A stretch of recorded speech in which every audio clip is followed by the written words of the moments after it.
Asylum. Written by Gary McLaren. Chapter 1, October 30th. The rain pelted down on the minivan, its windscreen wipers struggling to keep up with the downpour. On the side of the van, the words, "Paranormal Investigators," were emblazoned in white, standing out sharply against the black paint.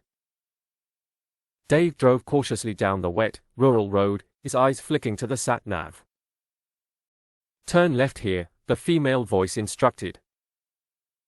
He followed the direction, his large hands gripping the wheel. At 6 feet 4 inches and built like a doorman, Dave didn't exactly look like your typical paranormal investigator. His shaved head and thick beard framed a rugged face. His fascination with the supernatural had started young, a passion he'd shared with his best friend, Kevin. Kevin, sitting beside him, stared intently at his phone. His look was reminiscent of Marilyn Manson, with the same gothic, alternative look, pale skin, and dramatic eyeliner. His black hair, dyed and styled in sharp, edgy layers, was shaved close at the back, while a long fringe hung over his eyes, which he flicked away with a quick motion. "Man, this place is messed up," Kevin said, scrolling through his phone. "So many strange things have happened at this asylum. It's just weird." Dave glanced over, his expression serious. "Let's hope so. The last investigation was a disappointment, and our channel could really use a boost." Their ghost hunting adventures began 6 years ago, leading Dave to launch Paranormal Investigators, YouTube channel focused on abandoned, haunted buildings, which quickly gained a loyal following. But as new paranormal channels surged, their subscriber count plateaued, and they knew they had to make a bold move to stand out. The Halloween special was their best shot at turning things around. Crowley Asylum, notorious for its ghost sightings and unsolved mysteries, was the perfect setting. Their plan was straightforward: capture any paranormal activity tonight and upload the footage by tomorrow, just in time for Halloween. The sat-nav instructed, "Turn left and continue straight for 240 meters." Dave followed the directions, taking the left turn and driving down the main road ahead. "What the hell?" Dave muttered, peering through the window as the wipers swept the rain away. As he drew closer, he saw a massive fallen tree blocking their path, completely obstructing the road ahead. Dave eased the van to a stop, the wipers swishing rhythmically as they cleared the downpour. They stepped out into the rain, which drenched everything around them. The dense forest stretched ahead, its towering trees draped in moss, their leaves heavy with water. Kevin approached the uprooted tree, brushing his hand along its weathered trunk. Its gnarled branches twisting like skeletal fingers, the bark damp and darkened from the relentless rain. "Crazy how this fell here," he murmured. "The weather's been awful," Steve said, glancing up at the pouring rain. "It's an old tree. Probably got blown over in a storm." Steve, the group skeptic, had a wiry build and sharp eyes that often analyzed situations with a hint of suspicion. Initially their video editor, he had eventually joined their investigations, bringing a necessary balance with his skepticism. "It's like the asylum doesn't want us here." "Spooky," Dave said, eyeing the massive tree blocking their path. "We'll have to continue on foot from here," Dave announced. "It's not far, just over that rise." He climbed back into the van, parking it off to the side of the road. After collecting their equipment and strapping on their backpacks, they began the climb up the hill. Chapter 2, Arrival at the Gates of Crowley Asylum. As they climbed, the asylum slowly came into view, looming over the crest of the hill. "Wow, look at that!" Dave exclaimed, his eyes wide with amazement. Tanya stood motionless, her gaze fixed on the crumbling building below. Some windows were barred, while others lay shattered, their jagged edges glinting with rainwater. Her heart pounded in her chest, and an overwhelming urge to turn back surged within her. "How old is this place?" she asked, her large glasses giving her an owl-like appearance as she scanned the surroundings. Tanya had joined the team after impressing Dave with a psychic reading for his girlfriend. When he discovered she was also a spiritual medium, he invited her to join his investigations, and she eagerly accepted. Dave pulled his hood up as the rain began to pour harder. "It was built in 1805, he shouted over the downpour. "So, what's that?" 219 years. Steve replied matter-of-factly. "That's old," Kevin muttered. "I didn't know asylums went that far back." They gazed at the dense forest below, where the asylum stood at its center, its Gothic structure and crumbling tower piercing the gray sky. Dark windows seemed to watch them, while twisted vines crawled up its stone walls, like serpents winding their way upward. Despite its Grade II listed status, meant to preserve it, the building had been ravaged by time and neglect, its once majestic form now falling apart. They started down the rain-soaked hill, where weeds thickly overran the neglected path. Steve nearly lost his footing, but Dave reached out just in time to steady him. "Careful, buddy," Dave said with a smile. They passed through two large, ornate metal gates, left open as if waiting for their arrival. The complex was enclosed by mesh fences topped with barbed wire, giving it the feel of a prison. Warning signs reading, "Danger, keep out," and "Trespassers will be prosecuted," stood like final threats, urging them to turn back. They pressed on, ignoring the warnings, pausing to take in the imposing structure. As they drew closer, it loomed over them, casting an eerie shadow that seemed to swallow them whole. "All right, let's get the camera," Dave said, reaching into his rucksack and handing it to Kevin. "I'll give a brief introduction about the asylum." "Can you get a shot of me near the gates?" Dave asked. Kevin nodded. Steve quickly unfolded a bright yellow and red umbrella, holding it over Kevin and the camera to shield them from the rain. "Thanks, Steve," Kevin said, then turned to Dave. "Okay, ready?" He hit record as Dave straightened up, adjusting his hooded coat to protect himself from the downpour. Dave began his introduction. Crowley Asylum was built in 1805 by Sir Edward Crowley. Originally designed as a facility for the mentally ill, it quickly became infamous for its controversial treatments and inhumane practices. There have been countless reports of ghostly apparitions, unexplained noises, and a dark shadow that's said to haunt this place. Our goal tonight is to capture any paranormal activity we can on camera. I have a feeling this is going to be one of our best investigations. You won't want to miss it. Dave gave a thumbs up, and Kevin turned off the camera. "All right, let's find a way in before it gets dark," Dave suggested, glancing around as the rain intensified, pouring down in heavy sheets. Chapter 3: Searching for a Way In. Getting into the building wasn't easy. Every entrance and window seemed sealed tight. Kevin spotted a partially smashed window with small square panes.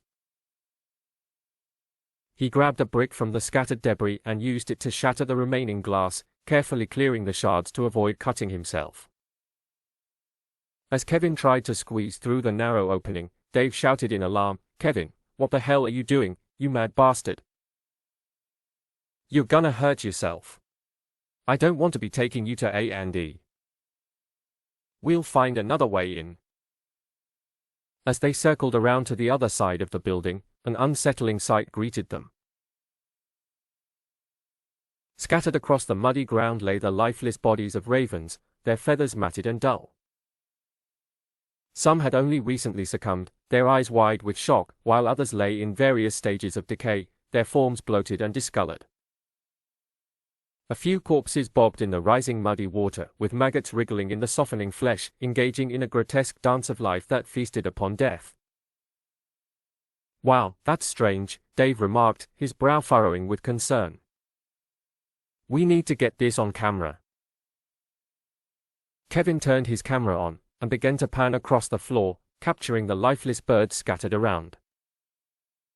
He crouched down near one for a closer inspection, rainwater splashing around him. The air was filled with the nauseating stench of damp earth and decay. "It's strange, how did they die?" Kevin asked, wriggling his nose against the foul smell. "Avian influenza," Steve replied, glancing at the group. "Bird flu."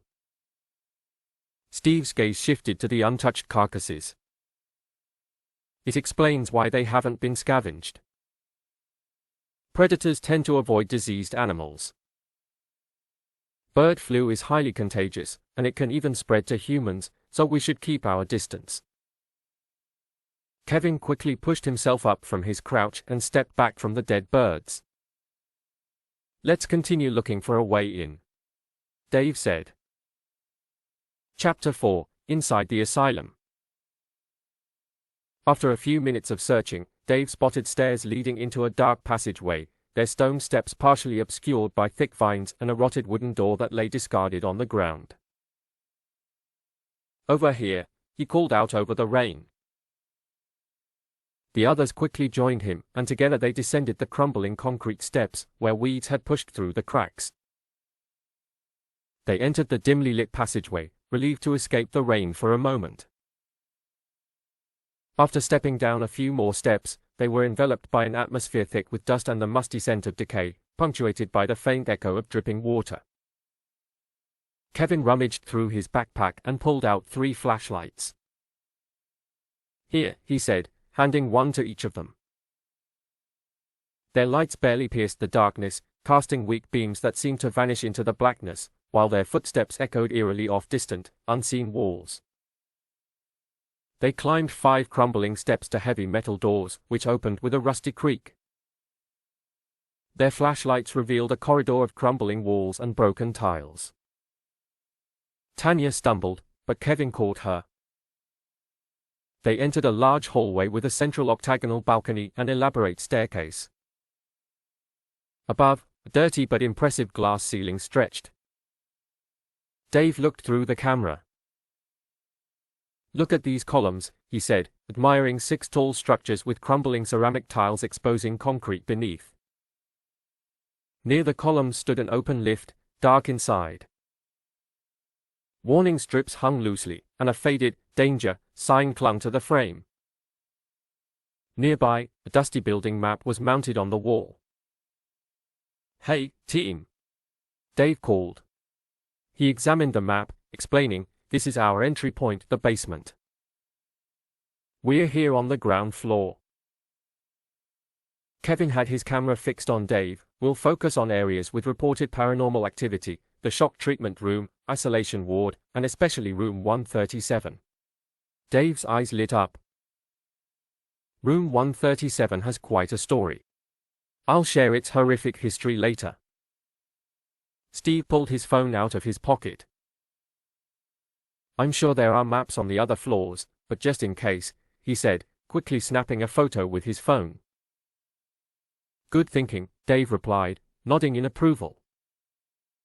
"All right, let's head up these stairs. We'll start at the top floor and work our way through the key locations, and back down to the ground floor."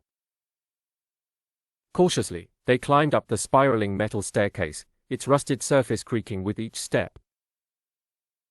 "Just be careful," Kevin warned, "we're not sure how stable this staircase is." As he spoke, the sound of rain trickled through the gaps in the broken glass ceiling above, droplets splattering against the metal stairs. The wind picked up, howling through the jagged edges of shattered windows and carrying a cold, damp chill that made the air feel heavier. The sky began to darken, daylight almost gone. Dave ascended the metal stairs. He paused midway. Slowly panning his camera to capture the expansive hall below, he then turned the lens back to himself. "I hope no one's got vertigo," he said. The team reached the top floor and stepped onto a landing, where a pair of fireproof doors stood before them. Their red paint was peeling and flaking, exposing weathered metal underneath. Dave pushed open the doors, revealing the asylum's private patient ward. Chapter 5, The Gentleman's Mental Wellness Ward. "Welcome to the private patient ward," Dave announced, his voice echoing slightly. "This is where the wealthy voluntarily check themselves in." "Let's try one of the rooms," he suggested, opening a creaking wooden door. The team followed him inside. The room was spacious but mostly empty. A single bed with a worn frame stood against one wall, its sheets rumpled and faded. A cracked leather couch sat along the opposite wall.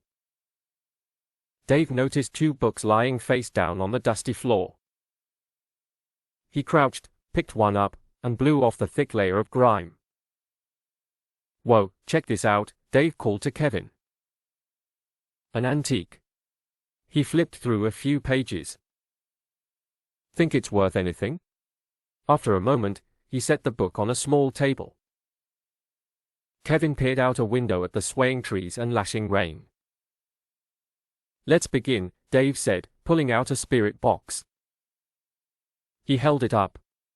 For new viewers, this device scans radio frequencies. Spirits can manipulate these to communicate. They fell silent, eyes fixed on the flickering device. "Is anyone here?" Dave asked steadily. "I'm Dave. Does anyone want to communicate?" The air was thick with silence. They stood frozen for a moment, waiting for a response that never came. Dave spun the camera toward Tanya. "Are you sensing anything?" Tanya closed her eyes. "No spirits, nothing." "Okay, let's move on," Dave said. They left the room and walked down a semi-dark hallway where double doors once stood. One door remained intact, while the other lay on the floor. They walked down a narrow corridor, its walls lined with doors and coated in peeling blue paint, covered in graffiti. Without warning, Dave came to an abrupt stop. "Did you hear that?" he asked tensely. They all froze, straining to listen. "I didn't hear anything," Steve said dismissively. Then the sound came again. "I heard it." "It's coming from that room," Kevin said, pointing to a door at the corridor's end. Dave turned the camera on himself. "Okay, we can hear something moving in one of the rooms," he whispered, pausing. He looked back at the others. "Let's find out what it is." "Stay close," he murmured, moving towards the sound. They followed hesitantly across creaky floorboards. Opening the wooden door, they entered the room. Suddenly, wind howled through a broken window, sending a plastic sheet fluttering across the floor. Dave glanced at the shattered window, feeling the cold draft. "Okay, it's nothing. Just the wind blowing a plastic sheet across the floor." "Let's head downstairs." They left the room, the door creaking shut behind them.